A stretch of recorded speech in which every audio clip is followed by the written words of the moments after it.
सारी classes HM में आपका स्वागत है। आप देखते रहिए पूरी वीडियो को, इसकी मत करना, नहीं आपका ही नुकसान होगा। अब बहुत दिक्कत, तुमने हिंदी तैयार कर लिया, केमिस्ट्री तैयार कर लिया, हिंदी तैयार हो गया, विज्ञान तैयार हो गया, आप लोग का मैथ तैयार हो गया, सब कुछ तो तुमको लोग का आता है। मामला रुकता कहाँ? इंग्लिश में। मुझे पता है यूपी बोर्ड वाले बच्चे कमजोर होते हैं इंग्लिश में, खासकर सबको मैं नहीं कह रहा हूँ, कुछ बच्चों को कह रहा हूँ, बाकी से तो सब सही है। ठीक है, आपको इंग्लिश में कैसे नंबर अच्छे लाना है तो उसमें करना क्या है, देखिए वो क्वेश्चन याद कीजिए, समय बहुत कम है, जो आते हैं बार बार आते हैं, है ना। तो तुम्हें करना क्या है, ये देखिए लिखा है क्या, आज की टॉपिक क्या है, इंग्लिश में कैसे पास होंगे, है ना, कैसे आप इंग्लिश में पास होंगे, यही तो बात है ना मेन। तो पहला नंबर क्या लिखा है, राइटिंग आपकी जितनी ज़्यादा से ज़्यादा अच्छी होगी 100% वही लड़का नंबर लेके आएगा। और हमें पता है राइटिंग बहुत तुम लोगों को कम है, अगर कम होगी जिस तो यस करके लिख देना, ठीक, नहीं कम है तो भी यस करके लिख देना। तो आप लोग को रही बात राइटिंग लिखने का कैसा है, फिर भी हम बता देंगे। सबसे पहली बात क्या है, राइटिंग आपकी जितनी अच्छी होगी। दूसरा नंबर प्रोज आज पोएट्री सप्लीमेंट्री। बहुत लोग क्या करते हैं, सब याद करें, प्रोज भी याद करें, पोएट्री भी सप्लीमेंट्री, तुम्हें सब याद करने की जरूरत नहीं, 2-3 क्वेश्चन याद करिए बस। देखिए क्या लिखा है, number a letter to good जीएल फाउंटेज द गंगा बाय जवाहरलाल नेहरू। अब रही बात सर मुझे आता है लेकिन भूल जाता है, इसमें भी ये तो याद करके जाइए 100% यार, अच्छों से अच्छो वो बच्चों के लिए है जो नहीं पढ़े अभी तक, उनके लिए, ठीक। ए लेटर टू गुड क्या होता है, जीएल फाउंटेन्स। याद कैसे करोगे, ए लेटर टू, किसी ने लेटर दिया गलत डायरेक्शन चल गया तो कहाँ जाएगा, जेल जाएगा, ये याद हो गया, a letter to good G L fountains. अब बात करती है द गंगा, इसको थोड़ा समझ लीजिए, द गंगा क्या होता है, बाय जवाहरलाल नेहरू। ये दोनों याद करके जाना है, ठीक। इसके बाद ये दोनों कितना, 4 नंबर पक्के, राइटिंग जितना अच्छी रहेगी उतनी नंबर, बार बार मैं बोल रहा हूँ राइटिंग के ऊपर, ठीक। फिर आता है लॉन्ग आंसर टाइप क्वेश्चन। क्या आता है, लॉन्ग आंसर टाइप क्वेश्चन। तो इसमें क्या करना है, इसमें केवल 2 क्वेश्चन लिखना है। बहुत बच्चे कहते हैं मार लॉन्ग लॉन्ग लंबा लंबा याद करेंगे तो ज़्यादा अच्छा रहेगा, ऐसा कुछ नहीं करना है। 2 क्वेश्चन केवल याद कीजिए, गंगा पर स्क्रोट्स तक, ठीक। तो द गंगा के पहला क्वेश्चन क्या, what did the Ganga meant to Jawaharlal Nehru. नोट कर लीजिए, फिर से मैं बोलने जा रहा हूँ, what did the Ganga meant to Jawaharlal Nehru. आपको दिख रही होगी व्हाइट बोर्ड पर ना, स्क्रीन पर दिख रहा होगा, इसी को आप लिख लीजिए। क्या, how was Socrates what were his teachings. आप देख रहे हैं ना व्हाइट स्क्रीन पर अपने देख रहे हैं, तो आप इसको नोट कर लीजिए, जो कि ये बार बार पूछे गए सवाल। ये क्या है, ये 2 क्वेश्चन मैंने इसलिए लिखा भाई, ये बार बार पूछेंगे, मैंने कोई ना अच्छे कारण लिखा कि नहीं बच्चे अच्छे ये को पढ़ लेंगे, ऐसा कुछ नहीं। इस 2 क्वेश्चन वही क्वेश्चन रामबाण क्वेश्चन है, महामैराथन से मैंने निकाला, ये 100 अब तैयारी कर लो दोस्त, ये 2 क्वेश्चन आना ही जरूरी है यूपी बोर्ड में, पक्की बात है, हर बार आता है, तैयारी तो करो ना। हाँ तो अब क्या करना है, short answer type of question कैसे याद करना, देखिए आराम से यार, कोई दिक्कत नहीं है, तुम लोग पास हो जाओगे, बस वीडियो देखिए, कुछ समझ में इसमें पा जाओगे तुम जरूर। क्या लिखा है, why had Yama taken the form of Yaksha. 100% भाई ये समझ लेना, यक्ष यामा पर जरूर आता है, ये कोई बताएगा नहीं, पूरे यूट्यूब पर नहीं मिलेगा, यामा और यक्ष पर जरूर आता है क्वेश्चन इंग्लिश में, ठीक, हाई स्कूल के लिए। फिर दूसरा क्वेश्चन क्या है, what was Nehru unable to the repair to the Indian people.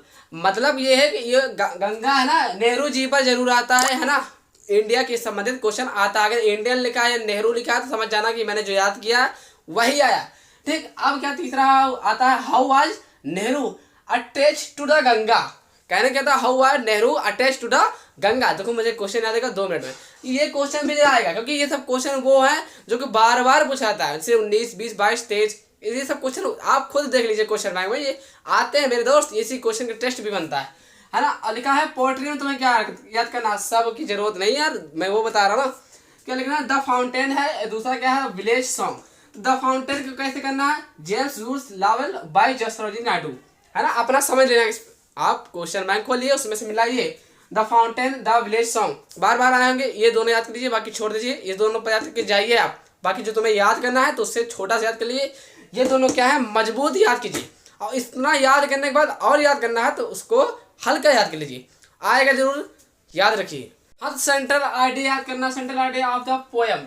तो इसमें क्या याद करना, ये जरूरी क्या क्या, तो the fountain, the passion of life, the place song, 3 क्या 4 क्वेश्चन होंगे पेपर में ऐसे करके पार्ट, उसमें से याद करना। पहली बात तो द विलेज सॉन्ग पर वेरी इंपॉर्टेंट है, द फाउंटेन बहुत ही इंपॉर्टेंट है, ये दोनों याद करने के बाद थोड़ा सा क्लिप टाइप में याद करना, द प्लास्म ऑफ लाइफ, है ना, जो भी है लाइफ के बारे में थोड़ा से याद कर लेना, आपका वजह 6 से 4 नंबर पक्का। अगर ये नहीं याद है तो आपको पोएम लिखना होगा, पोएम याद कर लीजिए, ज़्यादा अच्छा रहेगा। आप लोग समझ लीजिए कौन सा पोएम, अपने पार्ट्स नहीं है तो जो होगा। पोयम तो तुम्हें याद करना पड़ेगा, ठीक। इसके बाद देखिए राइटिंग, इससे बताते हैं राइटिंग क्या, ऐसे तुमको लिखना है। कौन से ऐसे याद करने, पहली बात माई फादर याद करोगे तो 100% माई मदर का याद हो जाएगा, वह इंट्रोडक्शन वही सब कुछ पड़ेगा, ठीक। ये माई फादर याद किया तो माई मदर 100% याद हो जाएगा, केवल नाम वगैरह सब कुछ बदलना है बस। आता है माई स्कूल, जो कि वेरी इंपॉर्टेंट है, माई स्कूल या फेवरेट टीचर, ये सब पर आते हैं। माई मदर याद किए, माई फादर याद हो जाएगा, माई स्कूल पे याद करो, टीचर याद हो जाएगा, ठीक। तो इसके बाद कहता है राइटिंग लेटर, तुमको क्या, लेटर एंड एप्लीकेशन। तो लेटर कौन सा लेटर, जो कि वेरी इंपॉर्टेंट, तो हमारे ख्याल से देखा जाए तो हर बार आने वाला क्वेश्चन यही है, write letter to your friend inviting him to attend your sister brother पर, मतलब कोई इनवाइट कर रहा है सिस्टर ब्रदर की शादी में, तुम्हें इनवाइट होना है, ये चूंकि हर बार पूछा गया दोस्त, ये आएगा। अब रही बात एप्लीकेशन, और देखिए हाँ, तो एप्लीकेशन देखिए किस पर एप्लीकेशन बार बार पूछा था, हमारे ख्याल से एक एप्लीकेशन याद कीजिए, वो भी इंपॉर्टेंट। अगर ये नहीं आ रहा है तो छोड़ के मत आ रही, जो आ रहा है इसी को उठाइए, पेस्ट कर दीजिए, उसी में लिख दीजिए, ठीक, कोई दिक्कत नहीं। लेकिन जो याद कीजिए मजबूत याद कीजिए। वो कौन है ये देखिए, क्या होता है, बार बार पूछेगा, वेरी इंपॉर्टेंट क्वेश्चन एप्लीकेशन के लिए, ये 5 या 10 नंबर का होगा, ठीक, 10 या 8 नंबर का। Write an application to your games teacher for arranging regular evening games in the college, के अंदर हो रहा है मैच के बारे में, ठीक। And is to cricket balls and bats, आपको क्रिकेट मैच के बारे में आपको समझ के जाना है, अर्थात किताब में पढ़ करके क्वेश्चन में ये होगा, देखिए बार बार आया होगा, ठीक। तो आपको क्या करना है, गेम्स पर याद करके आना है। इस समय देख रहे हैं मैच भी चल रहा है, वो भी वर्ल्ड कप, इससे साफ जाहिर होता है कि आने की चांसेस पाई जाती। मान लिया ये पढ़ करके नहीं आया तो क्या करना, जो और देख लीजिए क्या इंपॉर्टेंट और होगा उसको याद कर लेना। ये वो भी नहीं आया तो इसी को उठाकर उसमें लिख देना, मतलब खाली नहीं आना। अच्छे से अच्छे नंबर स्कोर करोगे, मेरे बातों को फॉलो करोगे आगे तो। अगर आशा करते हैं आप लोग वीडियो देख करके समझ गए हैं, अगर समझ गए हैं तो प्लीज़ एक लाइक कर और सब्सक्राइब कर दोगे तो ऐसी वीडियो आपको देखने के लिए मिलती रहेंगी। प्लीज़ सब्सक्राइब, क्योंकि मैं अपना काम करता हूँ तो तुम भी अपना काम करो, कंजूसी नहीं, सब्सक्राइब कर दीजिए।